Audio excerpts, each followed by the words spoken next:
to explain the increase in the incomes of the top 1% since 1980 or so, three explanations have been put forward. One is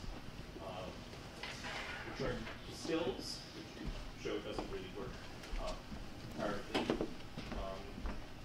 Then there's changes in the tax rate, which leads to social norm changes, or as well, people, top CEOs, the pay setting mechanism for top earners. Once you reduce the tax rates, then it's worth trying to go for it, but they won't pursue maybe 90%. And then people talk about changes in social norms independent of this.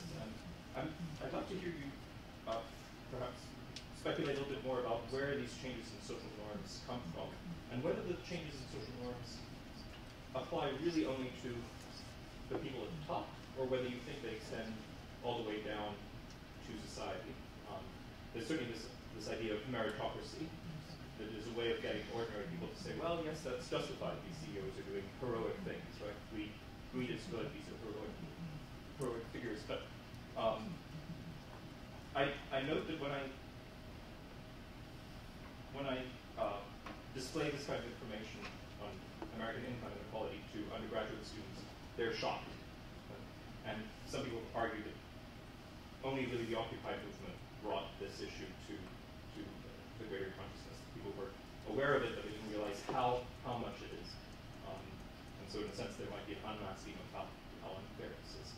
So I'm curious if you can talk about where you think these changes in social norms come from. If Europe were to have its top tax rates go down to US levels, would you expect to see similar changes in social norms in Europe at the top and or bottom? Well, yeah, I think tax rates are the products of the social values and social norms of the time at which they are instituted. So tax rates are one particular channel through which the effect of social norms gets mediated. So now it's a mediation through which social norms have a strong impact. I think social norms also have an impact on their own, which is that if people really don't accept that CEOs get paid too much, even if the tax rates are not here to block them, they will not raise themselves as much as they would do otherwise. And I think part of this is going on, and it's changing also in Europe or Japan. But in the end, I think tax policy is the most powerful channel through which social norms and social values can be applied. Because in the end, this is putting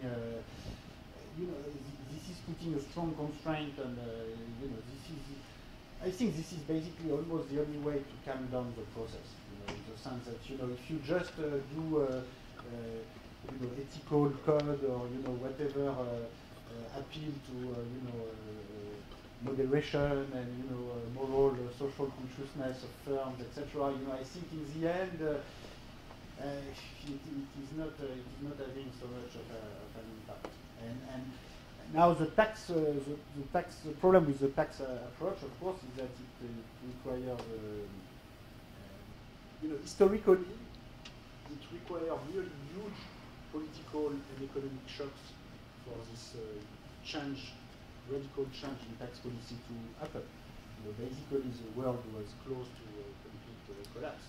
So I am more optimistic than that for the future. I think the power of ideas can be more important. But it is true that the big difference probably in this respect between the Great Depression and the Great Recession, as now people call it, is that the Great Depression, at least with the recent recession, based on the experience of the 30s, we didn't let the banking system collapse entirely, so things did not get as bad as in the 30s, which is good news. Now the bad news is that there was not much reaction in terms of structural response, in particular in terms of tax policy and anti-inequality policy. So it's as if because things did not get as bad as the other time, there's no need to there was much less of a strong policy response last time. I have chosen to be an academic rather than a liberal, so I am optimistic.